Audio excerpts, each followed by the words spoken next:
Hello everyone, welcome to Lesho media. ഇന്നൊരു super beef fry ഉണ്ടാക്കട്ടോ. എന്താ 1 കിലോ ബീഫ് ഇത് കഴുകിയിട്ട് വെള്ളം വാർന്ന് വെച്ചിരിക്കുകയാണ്. പിന്നെ ചെറിയൊരു തക്കാളി, ചെറിയൊരു സവാള, 3 പച്ചമുളക്. ഇനി ഒരു കുക്കർ എടുത്തിട്ട് നമ്മളിതാ കഴുകി വെച്ച ബീഫ്, അതുപോലെ തന്നെ അരിഞ്ഞു വെച്ച ഒരു ചെറിയ തക്കാളി, പിന്നെ 3 പച്ചമുളക്, അതുപോലെ തന്നെ ഒരു ചെറിയ സവാളയും. പച്ചമുളക് നമ്മൾ അവസാനം കുരുമുളക് ഇടുന്നുണ്ട്, അപ്പോൾ അതിൻ്റെ എരിവിനനുസരിച്ച് ഇടാൻ.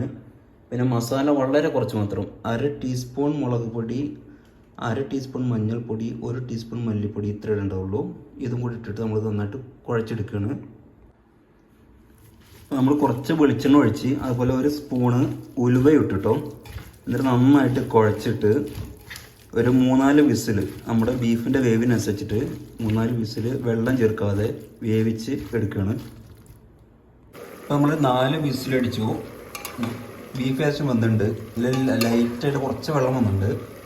ആ വെള്ളം നമ്മൾക്കൊന്ന് ഫ്ലെയിം കൂട്ടിച്ചിട്ട് വെള്ളം ഒന്ന് വറ്റിച്ചെടുക്കുകയാണ്. ബീഫ് ഇതാ വെള്ളമൊക്കെ വറ്റി നല്ല ഡ്രൈ ആയി വന്നിട്ടുണ്ട്. ഇനി നമ്മളൊരു ഫ്രൈ പാനിലിട്ടിട്ട് നന്നായിട്ട് ഫ്രൈ ചെയ്തെടുക്കുകയാണ്. നമ്മളിപ്പോൾ ഫ്രൈ പാൻ അടുപ്പത്ത് വെച്ച് വെളിച്ചെണ്ണ ഒഴിച്ചു. അല്പം ഇഞ്ചി വെളുത്തുള്ളി ചതച്ചതിട്ടിട്ട് ഒന്ന് മൂപ്പിച്ചെടുക്കുകയാണ്. എന്നിട്ട് നമ്മൾ ബീഫ് ഇതിലേക്ക് മാറ്റുകയാണ്. അപ്പോൾ നമ്മൾ ഫ്രൈ പാനിലേക്ക് ഇത് ബീഫ് മാറ്റി ഇനി ഇത് നന്നായിട്ടൊന്ന് ഫ്രൈ ചെയ്തെടുക്കുകയാണ്.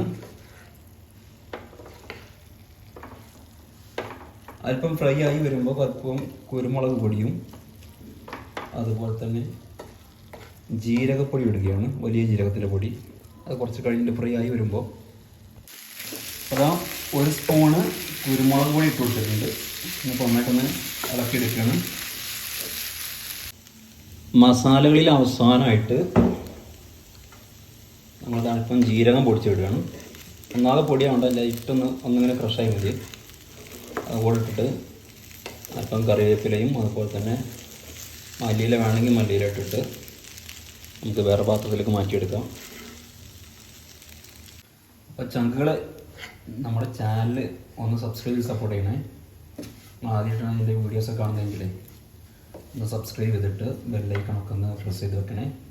ഇതുപോലെ വ്യത്യസ്തമായ പുതിയ വീഡിയോസുമായിട്ട് ഞാൻ വരാം. സൂപ്പറാണ് കേട്ടോ, നല്ല ടേസ്റ്റാണ്. നല്ല ഡാർക്ക് കളറ്, ഏകദേശം ബ്ലാക്കിനോട് അടുത്ത കളറായിട്ടുണ്ട്. ഇനിയൊന്ന് ഫ്രൈ ചെയ്യുകയാണെങ്കിൽ നമുക്ക് ബ്ലാക്ക് ആക്കി മാറ്റാം, പക്ഷേ ഞാനിങ്ങനെ എടുക്കുകയാണ് ചെയ്യുന്നത്.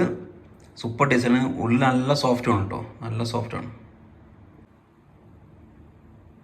അപ്പോൾ അത് അടിപൊളി ബീഫ് ഫ്രൈ ഇവിടെ റെഡി ആയിരിക്കണം കേട്ടോ. സിമ്പിളാണ്, വളരെ പെട്ടെന്ന് ഉണ്ടാക്കിയാൽ. അപ്പോൾ എല്ലാവരും വീഡിയോസ് ഫുള്ളായിട്ട് കണ്ടാന്ന് വിചാരിക്കുന്നു. നിങ്ങളുടെ കൂട്ടുകാർക്കൊക്കെ ഒന്ന് ഷെയർ ചെയ്ത് എത്തിച്ചു കൊടുക്കണേ. അപ്പോൾ നമ്മുടെ ചാനൽ സബ്സ്ക്രൈബ് ചെയ്തിട്ട് സപ്പോർട്ട് ചെയ്യുക. അപ്പോൾ അടുത്ത വീഡിയോയിൽ കാണാം. ബൈ.